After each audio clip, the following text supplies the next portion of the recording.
Lukas pasal 15, perumpamaan tentang domba yang hilang. Para pemungut cukai dan orang-orang berdosa biasanya datang kepada Yesus untuk mendengarkan Dia. Maka bersungut-sungutlah orang-orang Farisi dan ahli-ahli Taurat, katanya, Ia menerima orang-orang berdosa dan makan bersama-sama dengan mereka. Lalu Ia mengatakan perumpamaan ini kepada mereka.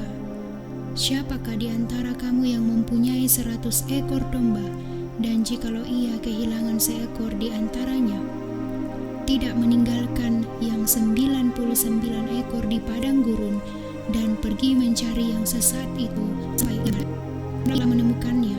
Ia meletakkannya di atas bahunya dengan gembira, dan setibanya di rumah, Ia memanggil sahabat-sahabat dan tetangga-tetangganya serta berkata kepada mereka, "Bersukacitalah bersama-sama dengan aku, sebab dombaku yang hilang itu telah kutemukan.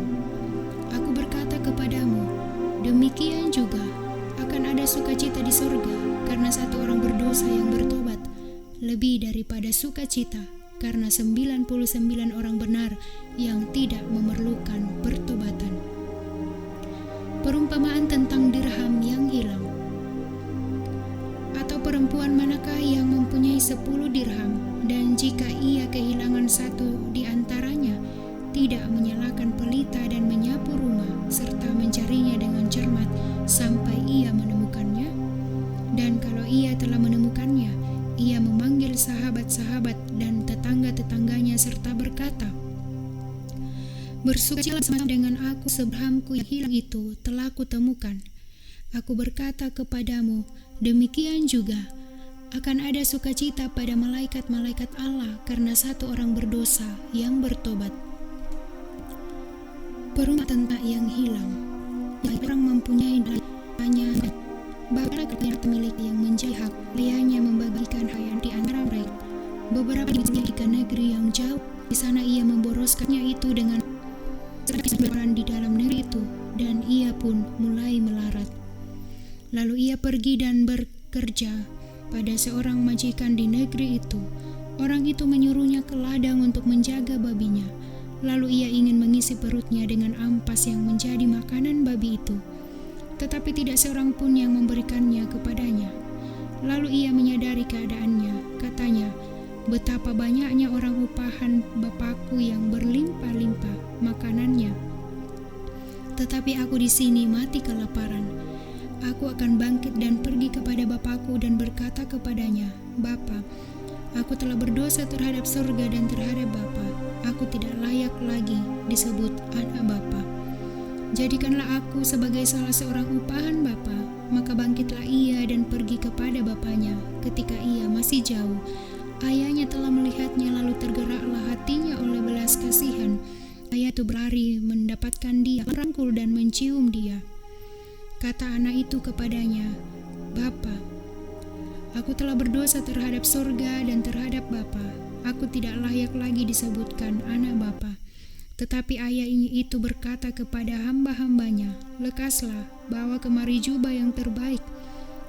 Pakaikanlah itu kepadanya dan kenakanlah cincin pada jarinya dan sepatu pada kakinya. Dan ambillah anak lembu tambun itu, sembelihlah dia dan marilah kita makan dan bersukacita, sebab anakku ini telah mati dan menjadi hidup kembali. Ia telah hilang dan didapat kembali." Maka mulailah mereka bersukaria. Tetapi anaknya yang sulung berada di ladang, dan ketika ia pulang dan dekat ke rumah, ia mendengar bunyi seruling dan nyanyian tari-tarian. Lalu ia memanggil salah seorang hamba dan bertanya kepadanya, "Apa arti semuanya itu?" Jawab hamba itu, "Adikmu telah kembali dan ayahmu telah menyembelih anak lembu tambun karena ia mendapatnya kembali dengan sehat." Maka marahlah anak sulung itu dan ia tidak mau masuk. Lalu ayahnya keluar dan berbicara dengan dia. Tetapi ia menjawab ayahnya, katanya, "Telah bertahun-tahun aku melayani Bapa dan belum pernah aku melanggar perintah Bapa. Tetapi kepadaku belum pernah Bapa memberikan seekor anak kambing untuk bersukacita dengan sahabat-sahabatku. Tetapi baru kekayaan bapa bersama-sama dengan pelacur-pelacur, maka bapa menyembelih anak lembu tembun itu untuk dia. Kata ayahnya kepadanya, "Anakku, engkau selalu bersama-sama dengan aku dan segala kepunyaanku adalah kepunyaanmu. Kita patut bersuka cita dan bergembira karena adikmu telah mati dan menjadi hidup kembali. Ia telah hilang dan